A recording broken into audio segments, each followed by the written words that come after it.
আগন্তুক পঞ্চায়ত আৰু বিধানসভা নিৰ্বাচনক লৈ ব্যাপক তৎপৰ শাসকীয় দল বিজেপি। পঞ্চায়ত আৰু বিধানসভা নিৰ্বাচনৰ বাবে কঁকালত টঙালি বান্ধিছে বিজেপি নেতাকৰ্মীয়ে। ৰূপৈ সমষ্টিৰ বিজেপি দখললৈ অনাৰ কুচকাৱাজ ইতিমধ্যে আৰম্ভ হৈছে।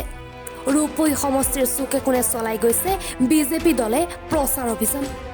জুৰিয়া তিনিচুকীয়াৰ ৪-৫ শতাধিক পুৰুষ মহিলাৰ উপস্থিতিত বিজেপি নেত্ৰী ছালমা জেছমিনৰ নেতৃত্বত বিজেপিৰ প্ৰচাৰ সভা ইতিমধ্যে আৰম্ভ হৈছে।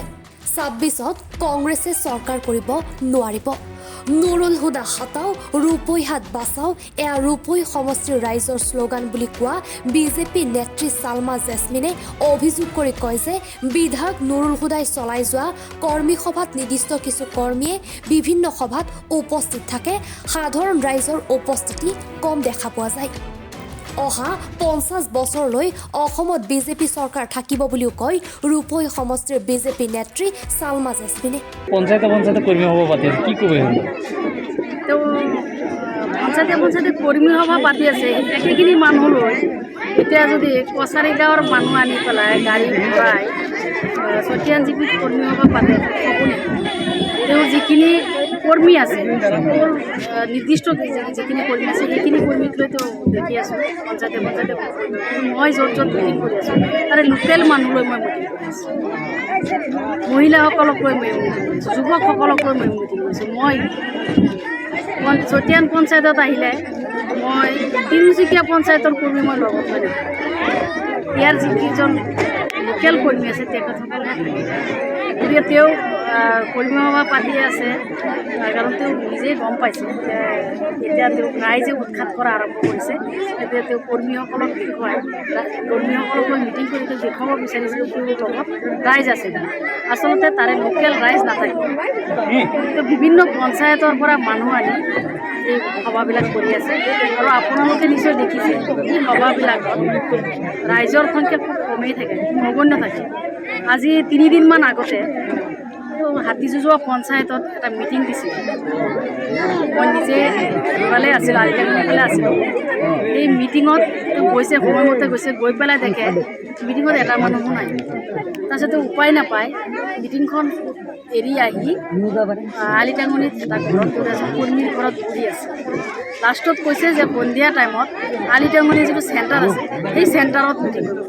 আজি সন্ধিয়া টাইমত যদি আমাৰ বিজেপিৰ যদি এজন প্ৰেচিডেণ্টটো গৈ বহে তাতো যথেষ্ট মানুহ হ'ব। তেখেত এজন বিধায়ক, তাত হয়তো ২০০-৪০০ মানুহ হৈছে। তেওঁৰ সভাত যদি ২০০-৪০০ মানুহ হয় তেওঁতো এজন বিধায়কৰ কাৰণে লজ্জাজনক কথা। মই আপোনালোক এটা কথা ক'ব পাৰোঁ যে তেওঁৰ সভাত যিমান মানুহ হয় আজিৰ দিনত যদি আমাৰ এজন বুথ সভাপতি এটা মিটিং দিয়ে, এটা কৰ্মী সভা দিয়ে, তাতকৈ ৩ গুণ মানুহ বেছি। ইয়াৰ পৰা এইটো আপোনালোকে প্ৰমাণ কৰি দেখুৱাওক যে ৰূপৈ সমষ্টিত কংগ্ৰেছৰ ভেটি কি হৈ আছে আৰু বিজেপিৰ ভেটি কি হৈ আছে।